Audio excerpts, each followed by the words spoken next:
SSC ও সমমানের পরীক্ষার ফলাফল প্রকাশিত হয়েছে, আর এবছর দেশের শিক্ষাক্ষেত্রে এসেছে নতুন চ্যালেঞ্জের বার্তা। গত বছরের তুলনায় পাশের হার ও GPA-5 দুটোই কমেছে। 2025 সালের এসএসসি ও সমমানের পরীক্ষায় গড় পাশের হার 68.45%। GPA-5 পেয়েছে 1,39,032 জন শিক্ষার্থী। গত বছর এই সংখ্যা ছিল 83%, আর GPA-5 পেয়েছিল 1,82,129 জন। অর্থাৎ এবছর পাশের হার কমেছে 14.58% পয়েন্ট, আর GPA-5 পেয়েছে 43,000 কম শিক্ষার্থী। আমি সত্যি কথা গোল্ডেন এক্সপেক্ট করি নাই, আমাকে দেখে বোঝা যাইতেছে আমার অবস্থা খুবই খারাপ। আমি আজকে সকাল থেকে খুবই টেন্স ছিলাম, বাট গোল্ডেন পাওয়াতে আলহামদুলিল্লাহ আমার খুবই ভালো লাগতেছে। একদম আনএক্সপেক্টেড একটা রেজাল্ট ছিল, আমি জাস্ট GPA-5 এক্সপেক্ট করতেছিলাম, বাট হ্যাঁ গোল্ডেন পেয়ে খুব ভালো লাগতেছে। এখন প্ল্যান কি আপনার? এখন প্ল্যান HSC-তেও এরকম একটা রেজাল্ট আনার, বাবা মার মুখে হাসি দেখতে ভালো লাগে, এরকম একটা রেজাল্টে যাবো ইনশাল্লাহ। খুব খুশি, আর আমাদের স্কুল জীবন এইবারই সমাপ্ত।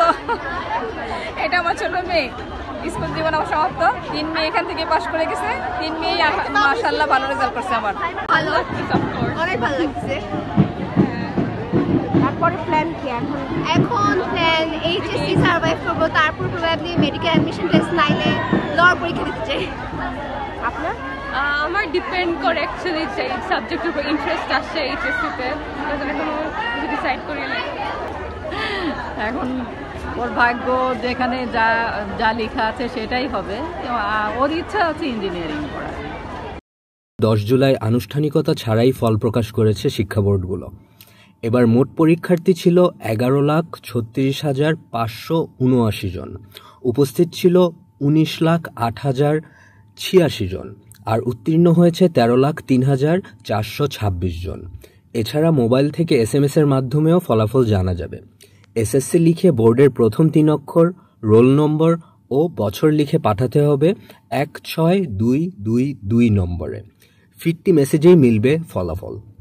মাদ্রাসা বোর্ডের ক্ষেত্রে DAKHIL MAD রোল নম্বর এবং সাল লিখে, আর কারিগরি বোর্ডের ক্ষেত্রে SSC TEC রোল নম্বর 2025 লিখে 16222-তে পাঠালেই জানা যাবে ফলাফল। এবারের এসএসসি ও সমমানের পরীক্ষায় মোট পরীক্ষার্থী গত বছরের তুলনায় 1 লাখ কম। 2025 সালের 10 এপ্রিল শুরু হওয়া এই পরীক্ষা ছিল দেশের শিক্ষা খাতে চ্যালেঞ্জ ও পরিবর্তনের বার্তা।